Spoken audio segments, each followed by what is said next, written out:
As I was walking home from the post office, I had received the first piece of mail that I had gotten while I was assigned at that base at Lakenheath in England. I'd had a couple of phone conversations with the girl I was seeing at the time, but I didn't have any mail from her. I hadn't received any letters at all. As I walked past the motor pool where all the various vehicles were kept, there was a water sprinkler laying in the grass, watering the lawn back and forth. And it wasn't like a installed sprinkler system, it was just a hose with a sprinkler.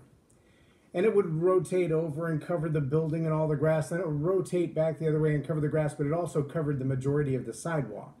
So I watched it and got an idea of its timing and decided when it starts its trip back, as soon as the water stops hitting the sidewalk, I can walk that path, and even though my shoes will get wet, I won't get wet, and I won't have to walk in the middle of the road because I could get in trouble for that as well as possibly run over.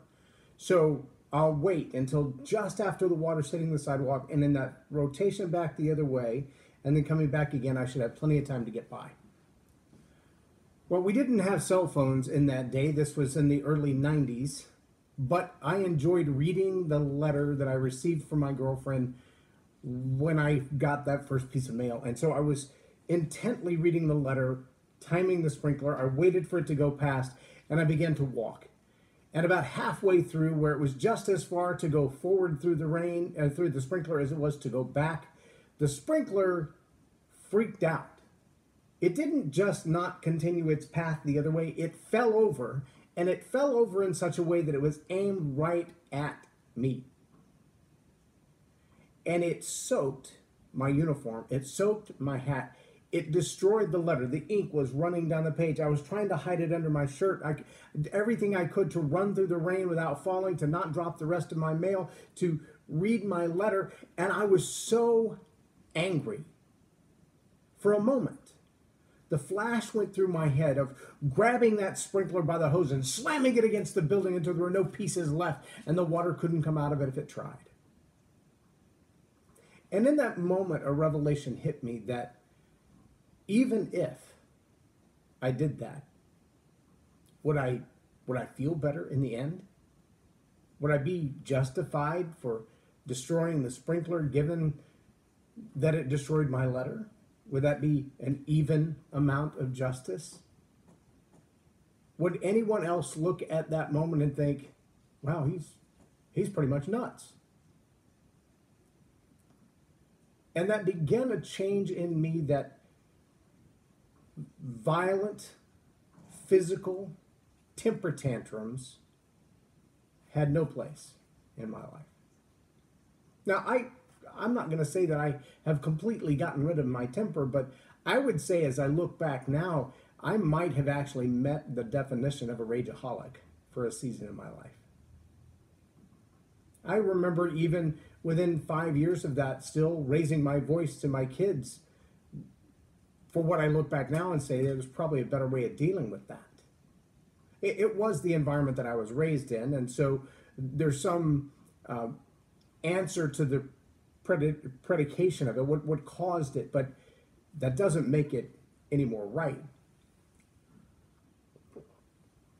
There have been news reports over the last several years of college campuses where what they would call a microaggression, speaking in a way, saying a thing that might offend someone, will cause violent outbursts, will cause someone to be banned from the campus from speaking there, will cause college campuses and administrators to change their policies on things because someone has taken offense. Now, mind you, not because the speaker intended offense, not because the one who spoke said something for the purpose of hurting someone else's feelings, but because someone chose to take offense. That's what makes it a microaggression. And these violent outbursts, these destructive, damaging rampages, they take a toll. They take a toll on the political will of the college administrators. They take a toll on the will of the speaker to say, if they're going to react like that, why would I even go? Are they inviting me just to cause humiliation, just to cause friction? Are they inviting me just to irritate somebody else? Am I the hot prod that they use to annoy other people? I don't want that to be the description of my life. That's not who I am. And so these violent outbursts have shaped the future conversations of many of our college campuses. In addition, though, we see that political subgroups, and by that I don't mean the entire Democratic Party or the Republican Party, the Libertarian Party or the Tea Party or whatever other party, the Black Panther Party, whatever other party we're talking about. I'm talking about subgroups, micro groups even sometimes, small pockets within a certain community that react to a news story, a local happening, an event, in such a violent and destructive way that the news media nationally and sometimes globally picks up on it, and all focus is lost on what actually happened. The event that caused the reaction is often forgotten or distorted or lied about, because what's really making news is the violent overreaction, the destruction, the hurtful words as a reaction. Just last night on our local news here in Dallas, there was a man on a train. Now, I've heard two different stories on it from two different, what many would call reputable media agencies in Dallas, two different broadcast channels, one ABC, one CBS. And the headline published by the ABC affiliate said, "Cigarette and spit causes violent beating." Now, I don't know who had the cigarette and who did the spitting, but that story tells a different story than what I heard in the, 13-minute episode last night on the local news, when they actually interviewed the man who was beaten by 7 strangers. They were friends with each other, but strangers to him, on a train. The beating spilled over from the reaction on the train onto the platform. It was caught on camera, where 2 more random strangers joined into the beating and beat this man until he was nearly unconscious, including with a skateboard. And when they asked him what started this, he said they were smoking a marijuana cigarette on the train. I simply asked them to put it out. I didn't think it was respectful. And all of them jumped on me at one time. I'm afraid we're in the same place.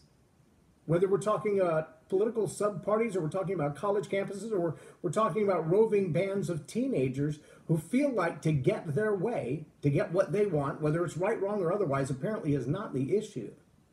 Violence is the answer. If there are several of you, just simply engage in a violent encounter. Now, DART Rail spokesmen were asked, what do you do about this incident? And his reply was, well, I'm proud of him for standing up for the policies of DART. We don't want them smoking on trains, and if it was marijuana, we certainly don't want them smoking marijuana on the train. That was the right thing to do, to ask them to quit. And I'm sorry that his doing the right thing got him beaten.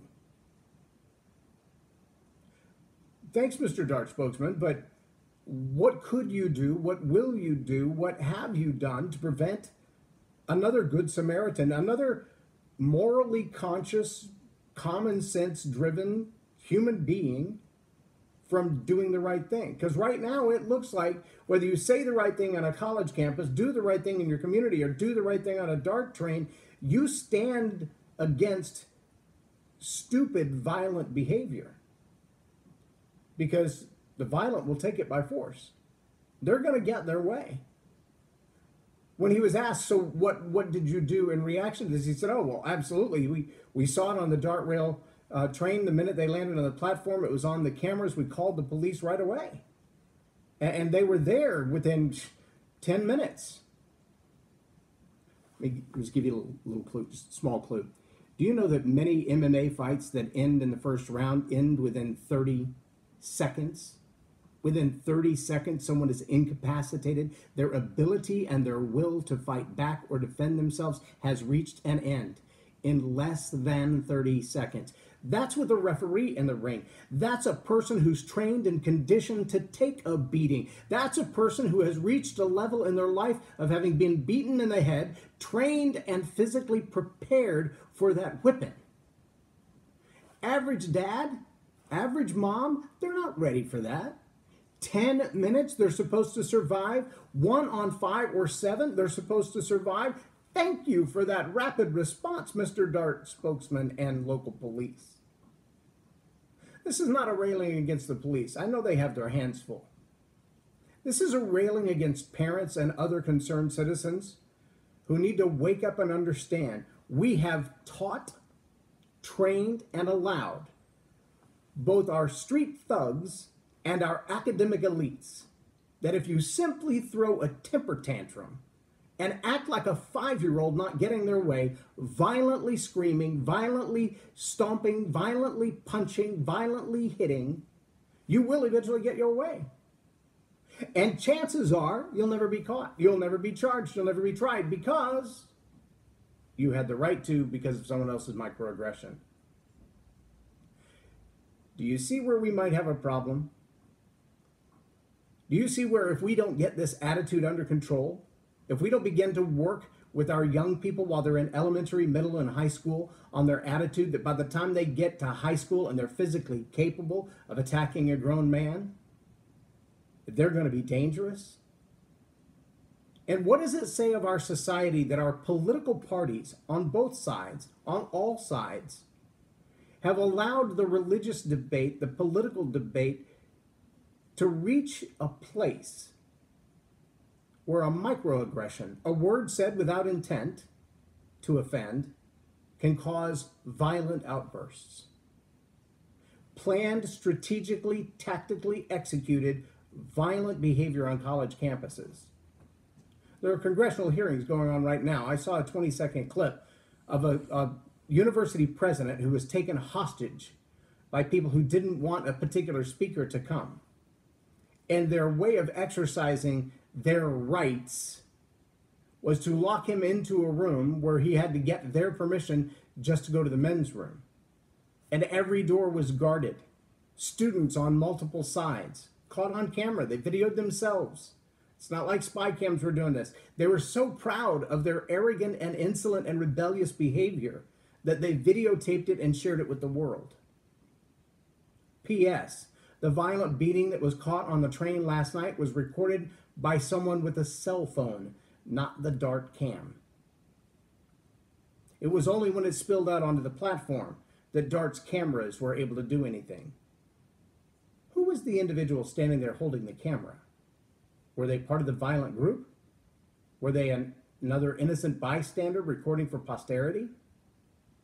Were they a friend of the man being beaten that didn't feel like they could contribute anything? We may never know the answers to those questions. But the question we have to ask ourselves, and we must ask ourselves, is when will we find ourselves in that same position? Either the perpetrator who has lost control of their temper in a rage, and so childishly behaving that we throw a temper tantrum, a raging temper tantrum, until we do get our way, or find ourselves the common sense victim in a scenario where all we've tried to do is do what's right.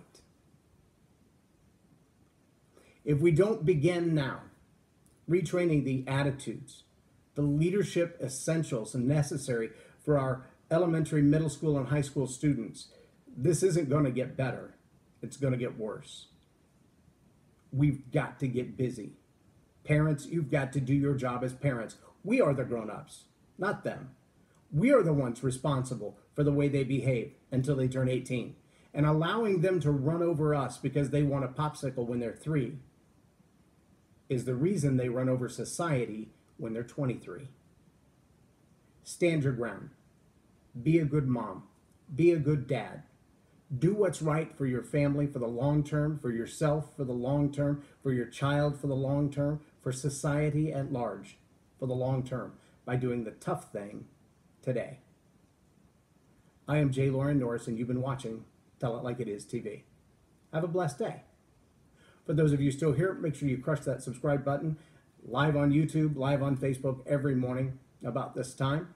Love to have you as a follower. Love to have you as a subscriber. And I'd love it if you hit the share button and tell other people what you think. Get engaged in the conversation through the comments below. Send me back a video and tell me what your thoughts are. I'd love to know. Let's engage in civil, respectful conversation. thank you for allowing me to be a part of your day. I appreciate that a lot. And I appreciate you being here.